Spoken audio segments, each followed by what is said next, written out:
I do have to say I'm very, very proud of this shirt.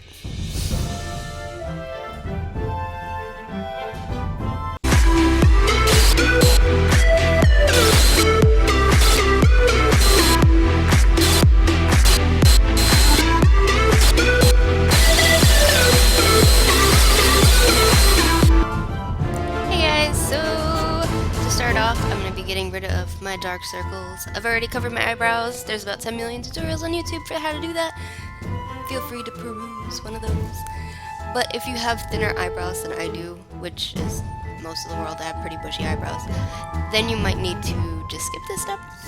And then I went ahead and applied some lighter colored foundation, which doesn't look like it here, but I swear it is. Then just to make sure that my eyebrows are as invisible as possible, I went over them with concealer a little bit more, just blending it out with a brush and then setting it with some powder just to try to... I don't know, I thought there was going to be more to it than that, but that's really good. Then I started highlighting and contouring my face so I can kind of have the shape the same as Ciri's.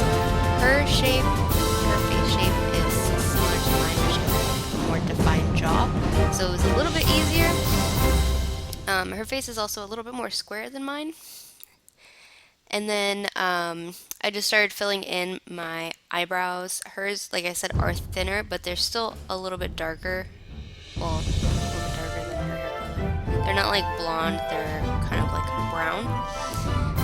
And remember, eyebrows are sisters, not twins. I don't know, I have one like super arched eyebrow, the other one's kind of like me.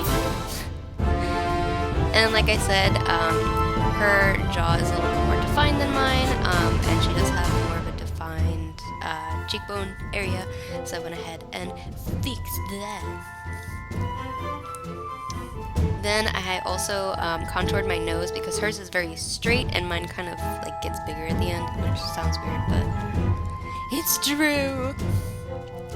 And then for the scar, what I did was I took some pink lip liner and just drew the basic shape of what I wanted, which was kind of like this.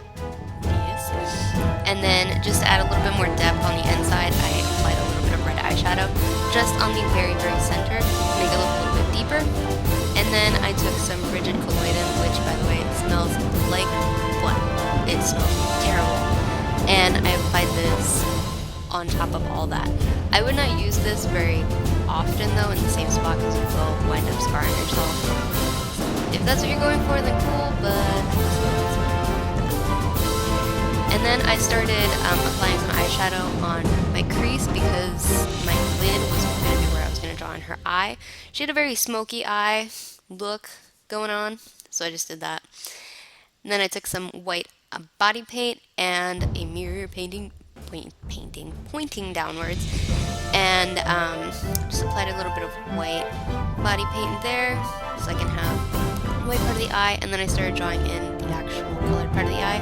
I started with a neon green because that was going to be kind of the background color, and then with more of like a foresty green, I started lining the outside of her eye to give it a little bit more definition.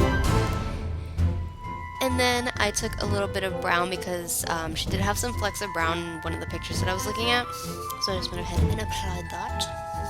And then for the actual like pupil, oh, that's so annoying to do, but I basically just drew a little dot on my mirror and tried to make sure that I was looking in the same spot when I did the other eye. It does help you get kind of a more even look so she doesn't look so like weirdly cross-eyed.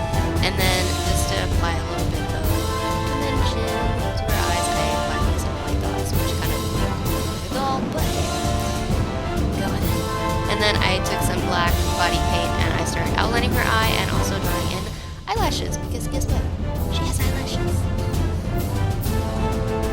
You can apply falsies on top of your crease if you want, but that was too much work, if I'm completely honest. And then I applied a little bit of a light pink lip gloss because her lips aren't super colored, but they're a little pinkish.